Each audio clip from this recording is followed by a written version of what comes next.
गे की फरियाल और फेरूज की सारी बातें अचानक श्रीराम सुन लेता है। ये सब सुनकर वो गुस्से से आग बबूला हो जाता है और फौरन फेरूज का गरिबान पकड़ लेता है। श्रीराम गुस्से में कहता है कि मेरी बहन शांजे से दूर हो जाओ। अगर दोबारा उसके करीब आने की कोशिश की तो तुम्हें कहीं का नहीं छोड़ूंगा।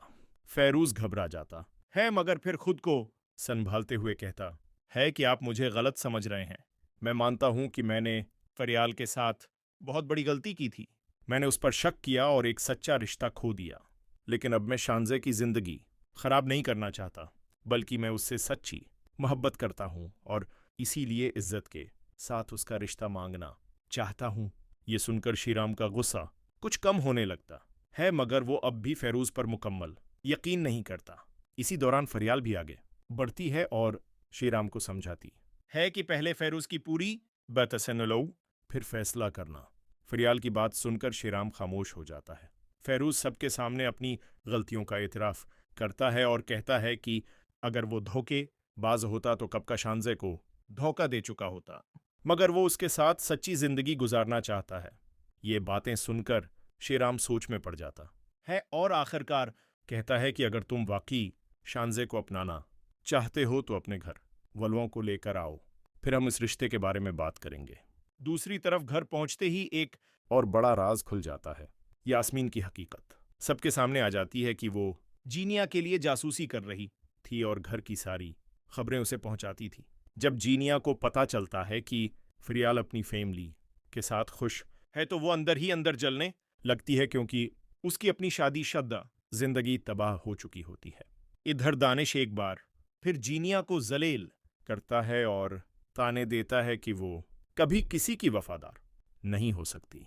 इस बार जीनिया खामोश नहीं रहती, बल्कि साफ कह देती है कि अब वो मजीद ये सब बर्दाश्त नहीं करेगी और बहुत जल्द दानिश से तलाक ले लेगी। जीनिया की ये बात सुनकर दानिश भी हैरान रह जाता है।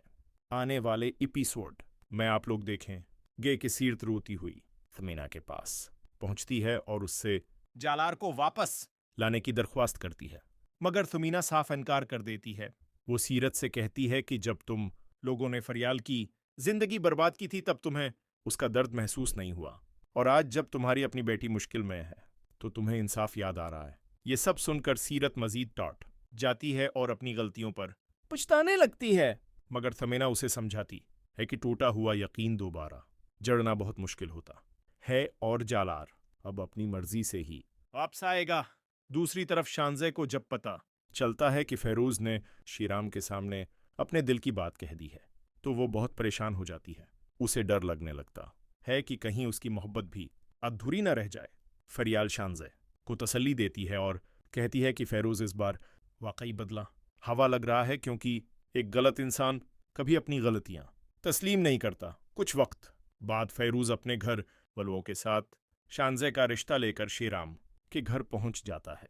घर का माहौल काफी संजीदा होता है। सब लोग फेरूज से सवाल करते हैं कि आखिर वो शांजे से शादी क्यों करना चाहता है।